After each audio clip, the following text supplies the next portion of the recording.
certain cities in America are being so overrun by illegal aliens, the sanctuary city status is being revoked because these cities just can't afford to take care of the illegals.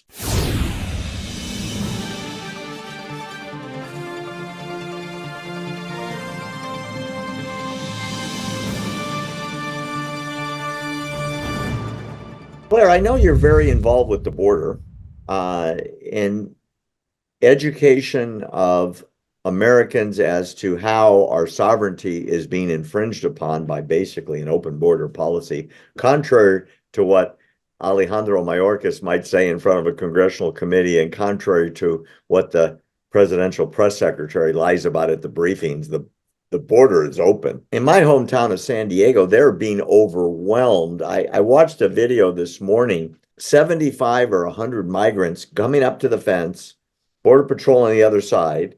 And then these guys start climbing the fence and coming into the United States and running away. And there's nothing that seems to be able to be done about it. At some point, how bad is it going to get before the government, I'm talking about before a new election, does something about it? You know, we have a full year yet to go before next presidential elections take place in November of 2024. One hesitates to even think how much worse this can all get.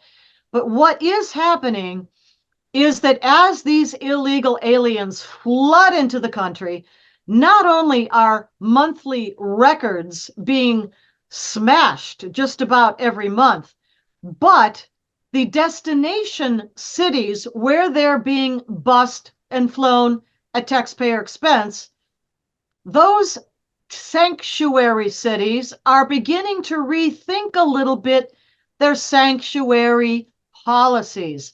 And I think that's finally what needs to happen, you know, to highlight what's going on, that local services are completely overrun, health services, education and school services, law enforcement capabilities and so forth, as well as housing, of course, completely overrun.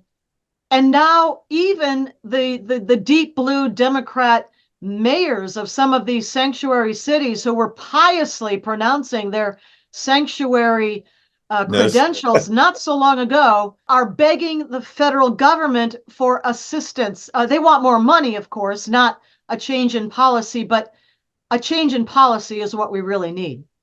And when you see, you know, Lindbergh Field in San Diego, O'Hare Airport in Chicago, taken over by hundreds of people sleeping throughout the concourses, using the bathrooms, drinking water, buying food, getting food.